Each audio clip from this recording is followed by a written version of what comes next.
Police! Nasaan ang susi ng 24? Sir, bakit ho? Kunin mo!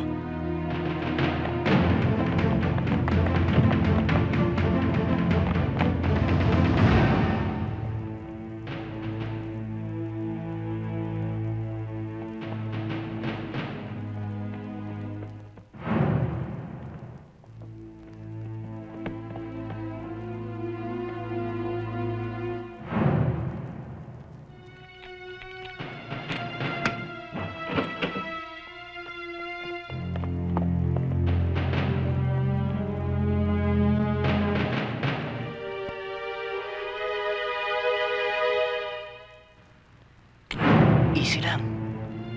Kunin mo.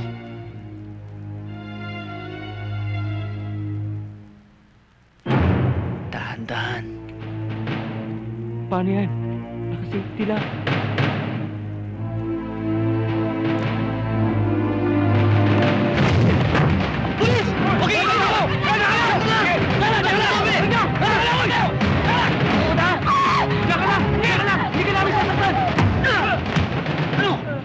Huwag kang papala! Tama na! Kung hindi ka, tapusan mo na. Baklileg. Kahuli ka na rin! Kulong ka! Lex, Ano? militar yata to eh. Ano? Alam niyo ba kung sino nahuli niyo? Si Teniente Godofredo Santos, ang anak ni retired General Alejandrino Santos. Ayun, nagwawala matanda, magdidemanda. Mabuti na lang napakiusapan ko. Kaya kayong lahat, sa susunod, dapat positive lahat ang mga information na makukuha ninyo sa mga asset ninyo. Ayusin ninyo mga casing at surveillance ninyo. Understand? Yes, sir. Yes, sir.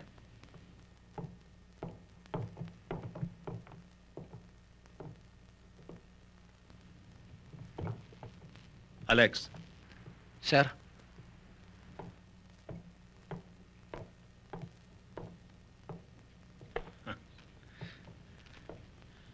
alam mo Alex, naunawaan ko yung nararamdaman mo ngayon.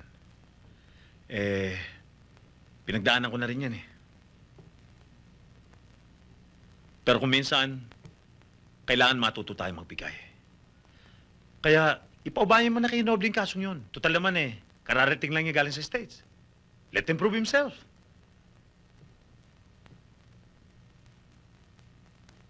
Total naman, marami bang kaso riyan? Pwedeng doon ka mag-concentrate. Okay? Yes, sir. Saka isa pa. Take it easy. You give yourself a break. Okay? Yes, sir. Sige.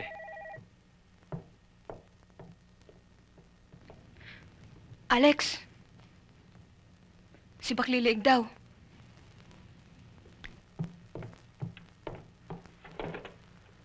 Hello? Sino to? Si Baklileg.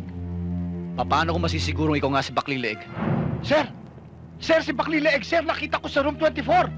Hildi mo dal, sir! Dalian niyo, sir! May kasamang babae yun! Baka bakliin niyo leeg ng babae! Baklileg? Ano? Naniniwala ka na?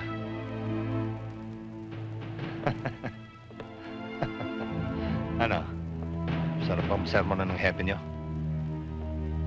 Ano bang sabon ang ginamit niya? Yung bang mahapdi sa kamay? O yung masakit sa tenga?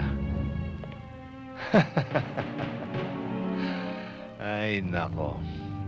Baka bukas o sa makalawa, tanggal ka na sa serbisyo mo. Pero ayoko naman mangyari sa iyo yun. Bago kita tudasin. Anong atraso ko sa'yo? Hindi lang ikaw. Pati na rin ang mga kasamahan mo. Bakit di ka magpakita sa akin? Wala pa tayo sa hangganan. Hindi pa ngayon ang taktang panahon. Hello? Ano? Nakuha nyo? Sir, wala eh. Mukhang alam na minomonitor natin siya. Anong nangyari? Wala eh.